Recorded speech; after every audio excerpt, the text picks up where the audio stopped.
थकित को शांति का वचन। भावक सिंह के द्वारा। जनवरी 19। बुराई से घृणा करो, भलाई में लगे रहो।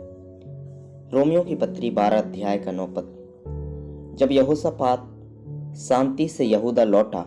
दूसरा इतिहास 19 अध्याय का 1 से लेकर 8 पद। तो उसने अहाब के साथ अपनी मित्रता के कारण हुई हानि की भरपाई करने का यत्न किया। यहोवा ने उस पर अनुग्रह किया और फिर से उसकी सहायता करने और उसे उसके शत्रुओं से छुड़ाने लगा। दूसरा इतिहास 20 अध्याय का 1 पद, 3 पद, 22 पद और 25 पद। अम्मोनियों, मोआबियों और एदोमियों ने एक संयुक्त दल के रूप में उसके विरुद्ध चढ़ाई की। यहोशापात डर गया, इसलिए उसने उपवास की घोषणा की और अपने आप को यहोवा की खोज में लगा दिया।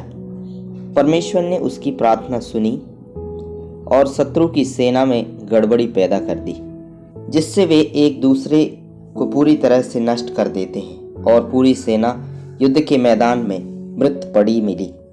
यहोशापात और उसके लोगों को केवल जाकर लूट को बटोरना पड़ा, जो इतनी अधिक थी कि लूट को बटोरने में उन्हें 3 दिन लग गए। बाद में फिर से यहोशापात ने अपनी बुद्धि पर भरोसा करना शुरू किया। उसने इस बार अहाब के पुत्र अहज्याह के साथ संबंध जोड़ लिया। क्या यह दुख की बात नहीं है कि अतीत के तमाम कड़वे अनुभवों के बाद यहोशापात ऐसी भूल करे? उनके जैसे आज भी कई हैं जो बार बार एक ही पाप में पड़ते हैं और हर बार वे कहते हैं कि वे इसे फिर कभी नहीं करेंगे।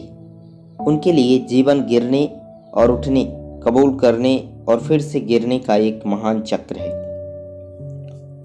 यहोशापात ने अहाब के पुत्र के साथ एक वाचा में प्रवेश किया।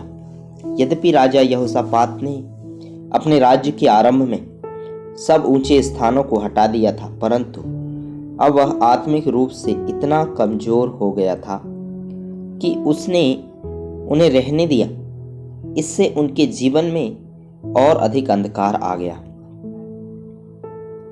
और उसने अहाब के पुत्र अहज्याह के साथ उसकी मित्रता को और बढ़ावा दिया, जिसने उसे दूर दूर से सेना इकट्ठा करने के लिए जहाज भेजने में उसके साथ भागीदार बनने के लिए विवश किया।